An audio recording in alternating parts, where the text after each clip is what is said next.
Enzo Recto, kalaban ang katiwalian at kasinungalingan, kakampi sa katotohanan at kabutihan. Mainit na naman tong usap-usapan na to tungkol daw dito sa kudeta sa Senado. Actually, nagiging mainit ito dahil nga sigurado na halos nalulusot talaga ang impeachment ni Sara sa Kamara. Ano na yan kahit nga si Amy Marcos na pro Duterte, sabi niya wala na yan, lulusot na yan sa Kamara. Kahit si Panelo na pro Duterte, lulusot yan sa Kamara. Ano na yan?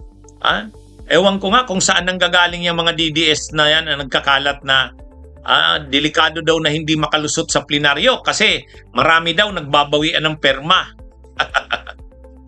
Ewan ko, saan naman nanggaling yan? Anyway, so dahil sigurado nang lulusot sa Kamara, yung articles of impeachment sigurado nang makakarating sa Senado.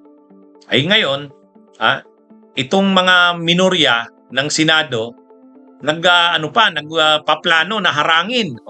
Sabi ni Ruben Padilla, sila daw sa minorya pinag-iisipan nila kung paano haharangin ang impeachment sa Senado. Pag-uusapan daw nila kung anong pwedeng magawa nila. Actually, si Marcoleta nauna na nagsabi na rin yan. Sabi ni Marcoleta, pagdating sa Senado, tatanungin ko anong legal basis ng impeachment na yan. Di ba? Tapos nag-meeting sana kanina ang minorya doon sa opisina ni Senate Minority Floor Leader Alan Peter Cayetano. Kaya lang kulang. Kaya hindi sila natuloy. Pero pinag-uusapan daw nila kung anong gagawin ng minorya. Kaya lang, ano namang magagawa nila? Ano namang magagawa nila? Haharangin ang impeachment tulad ng sinabi ni Robin Hood Padilla? Kikwestiyonin ang basis ng impeachment? Sabi ni Marcoleta. Hindi naman uubra yan. Nagsabi na si Senate President Soto. Sabi ni Senate President Soto, pag nakarating sa Senado ang articles of impeachment, automatic iko-convene nila ang impeachment court. Kasi constitutional duty yan. Walang pwedeng humadlang diyan. Trabaho yan ng Senado na pag nakarating sa Senado ang articles of impeachment, magkukonvene ka agad. Automatic magkukonvene ang Senado bilang impeachment court. Wala nang diyan, question diyan.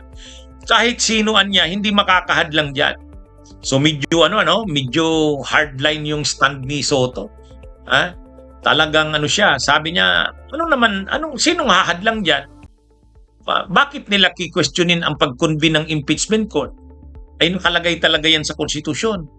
Kapag dinala ang articles of impeachment sa Senado, trial shall forthwith proceed. Ang linaw-linawan niya. Pwedeng yung trial magsisimula pa sa June, sabi niya. Pero ang pag-convene ng Senado bilang impeachment court, kaagad-agad gagawin na nila yan. Kasi marami pa daw mga prosesong dadaanan bago mag-trial.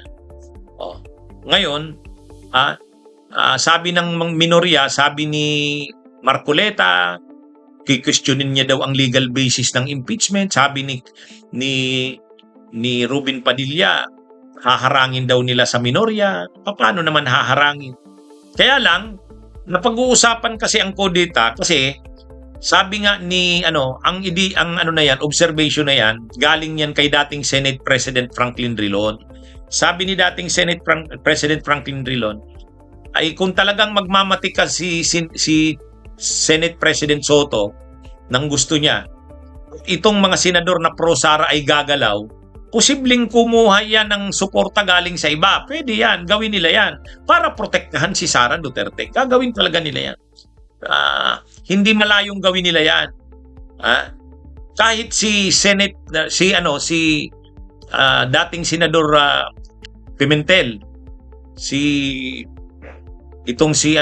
Coco Pimentel, sabi ni Coco Pimentel, mag-ingat din si Senate President Soto kasi baka talaga ikudita siya niyan.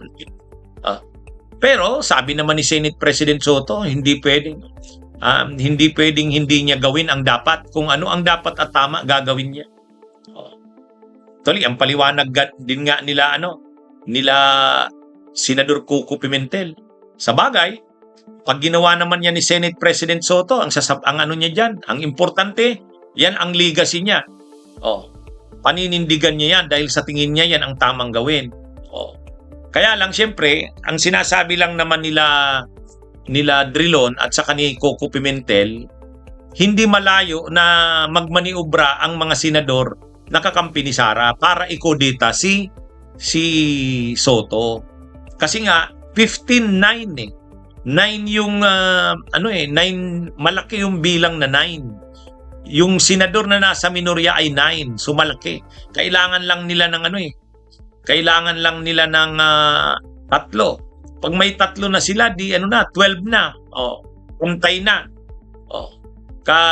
Kumbaga, pag nakakuha sila ng 13, itong na to, 4 ang nakumbinsi nila, nakakumbinsi sila ng 4, 30 na sila. Ibig sabihin, sa kanila na ang liderato ng Senado. Kasi importante ang Senate President dito sa trial na ito ng Senado. Maraming mga motions didesisyonan ng Senate President eh. Ang didesisyonan ng Senate President. Kaya medyo ito, importante ang Senate President talaga. Kaya gusto nila na mapalitan si Soto. Kaya lang, ang problema, hindi sila nakakakuha ng bilang eh. Hindi sila nakakakuha ng suporta. Pero gusto talaga nila palitan na si Soto. Kasi gusto nilang maglagay ng senador, ng Senate President na kakampi nila para maprotektahan si Sara. Oh. Kaya lang, sabi naman ni Senate President Soto, wala, hindi makakakuha ng bilang yan. Sabi ni Senador Erwin Tulfo, bakit naman magpapalit ng liderato? Anyway, sa ngayon, ang sabi nila Senate President Soto, sulit pa ang suporta sa kanya ng mga senador. Yun din ang sinasabi ng mga senador.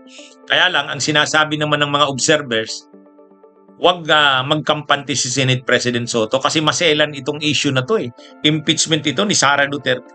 Siyempre, gagawin ng lahat ng mga kakampi niya na mapigilan ang impeachment nito. Ang pag-convict sa impeachment. Bunyog, halikan na kasama ka. Bunyog, kapag buklod ay may pag-asa.